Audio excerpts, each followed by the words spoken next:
വണ്ണം കുറയ്ക്കണം എന്ന് പറയുന്നത് എളുപ്പമാണ്, എന്നാൽ അത് പ്രാവർത്തികമാക്കുന്നത് നല്ല ബുദ്ധിമുട്ടുള്ള ഒരു കാര്യമാണെന്ന് എല്ലാവർക്കും അറിയാലോ അല്ലേ. പലതും പരീക്ഷിച്ചിട്ട് നോക്കിയിട്ടും ഫലം കിട്ടാത്തവരൊക്കെ ഒരുപാട് പേര് കാണുമല്ലോ. നമ്മുടെ വീട്ടുവളപ്പിൽ തന്നെ കിട്ടുന്ന ഈ ഒരു ഇലയുടെ വെള്ളം കുടിച്ചാൽ വണ്ണം കുറയ്ക്കാൻ സാധിക്കും കേട്ടോ. അതിന് വേണ്ടിയിട്ട് ഞാനിവിടെ എടുത്തിരിക്കുന്ന പേരയുടെ ഇലയാണ്. നമ്മുടെ ശരീരത്തിലുണ്ടാകുന്ന കൊഴുപ്പ് കുറയ്ക്കാനും ദഹനം മെച്ചപ്പെടുത്താനും സഹായിക്കുന്ന ഒന്ന് തന്നെയാട്ടോ പേരയില എന്ന് പറയുന്നത്. അപ്പോൾ ഇത് കുടിക്കേണ്ട ഒരു രീതി എന്ന് പറയുന്നത്, ഒരു പാത്രത്തിലേക്ക് 2 ഗ്ലാസ് വെള്ളം ഒഴിച്ചു കൊടുക്കാം. അതിലേക്ക് ഒരു 3 പേരയുടെ ഇലയും ഇട്ട് കൊടുത്തിട്ട് അതൊന്ന് നന്നായിട്ട് പറ്റിച്ചെടുക്കണം കേട്ടോ. ഇങ്ങനെ പറ്റിച്ചെടുത്ത ഈ ഒരു വെള്ളം നമുക്ക് നമ്മുടെ വണ്ണം കുറയാനും അതുപോലെ തന്നെ ഷുഗർ ഉണ്ടെങ്കിൽ അത് കുറയാനും പ്രഷർ കുറയാനും കൊളസ്ട്രോളൊക്കെ കുറയാനും നല്ലൊരു ഡ്രിങ്ക് തന്നെയാട്ടോ. ഇത് ആഴ്ചയിൽ 3 ദിവസമെങ്കിലും അടുപ്പിച്ച് കുടിക്കുകയാണെങ്കിൽ നല്ല റിസൾട്ട് തന്നെ ആയിരിക്കും കേട്ടോ നമുക്ക് കിട്ടുന്നത്. അപ്പോൾ ഇനി പേരയുടെ ഇല കാണുവാണെങ്കിൽ ആരും വിടണ്ട കേട്ടോ. അതുപോലെ തന്നെ നാടൻ മാർഗ്ഗത്തിലൂടെ നമുക്ക് വണ്ണം കുറയ്ക്കാനും പറ്റും കേട്ടോ.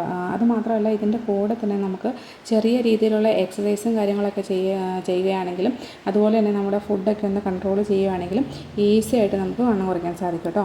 ഇതുപോലുള്ള വീഡിയോസൊക്കെ ഇഷ്ടമായാലും ഫോളോ ചെയ്യാനും ഷെയർ ചെയ്യാനും മറക്കണ്ട കേട്ടോ.